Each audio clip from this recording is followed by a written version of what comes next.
र हाम्रो चाहिँ दसैँ स्टार्ट भइसकेको छ। हाम्रो चाहिँ मूल घर हो, त्यो कारणले गर्दाखेरि सबैजना हाम्रो घरमा हुनुहुन्छ। पहिला है यता हुनुहुन्छ काकाहरू हुनुहुन्छ। यसपालि चाहिँ हाम्रो घरमा एकदमै सुनसान भएको छ, कोही पनि हुनुहुन्न। दिदीहरू तीनजना बिहा गरेर गइसक्नु भयो, काकाहरूको पनि बिहा गरेको हो। अनि यता जेठा घरकोबाट म मात्रै रहेको छु, कान्छाकोबाट पनि छोरीहरू बिहा गरिसकेको छ। अन्त माइला काकाकोबाट 2 जना रहेको छन्। अनि चाहिँ जेठा हुनुहुन्छ, माइला हुनुहुन्छ, कान्छा काका हुनुहुन्छ हो। अरे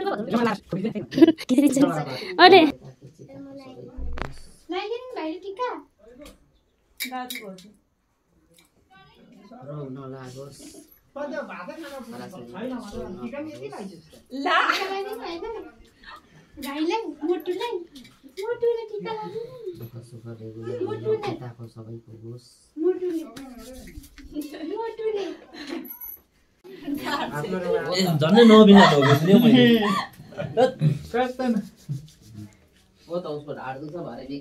त्यही त है लामो छ त्यो सिउरी दिनु जमरा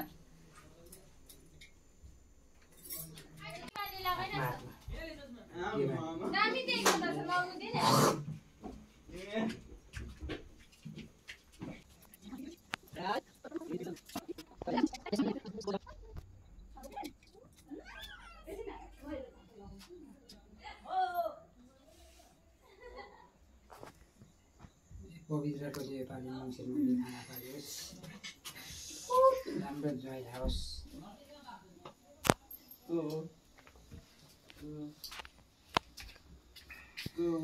यसको 5 वर्ष बिहे गर्न परोस्। बाबा छ भने आशीर्वाद गरिदिनु है। विवेक भयो ए लाइनमा सानो नाति पनि आएको। हात थाप नानी। लो मेरो नाति पनि अब टिका लाउनु। अर्को नाति यहाँ रुँदैछ। तिमीलाई लाइदेन ज्यादा लुक्नु लाइदेन तिमीलाई टिका लाइदेन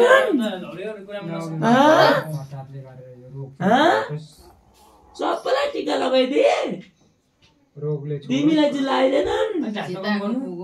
विवेक मेरो नातिलाई म पनि लाइदिन्छु नि हौ। कहाँ अर्को नाति रोइसक्यो। लु बाबाहरुलाई जुवा गर भाइ भुइबाट नातिलाई ल भयो भयो भयो। बाबाले जुवा गर फुटा रोक हुन्छ हुँदैन हैन बाबा हुँदैन आमैलाई पनि गर आमैलाई जुवा गर भुइमा नसिकाउनु नि मम्मी त्यस्तो फुपुलाई काकालाई औ जुवा गर खै हामी हिँड्नु भाग्य मानि हुनु ल। खै काकालाई लुलु दाजु ढोग अनि माथि गएर भाउजू हातमा ढोग। विवेक ढोक बाबालाई विक्रम दाजुलाई जान्छ तर यो त ढोग खिचिन है खिच्नु। मै बीचमा लाग्यो दाजुलाई या यो चाहिँ राम्रो निकाले दिन्छ।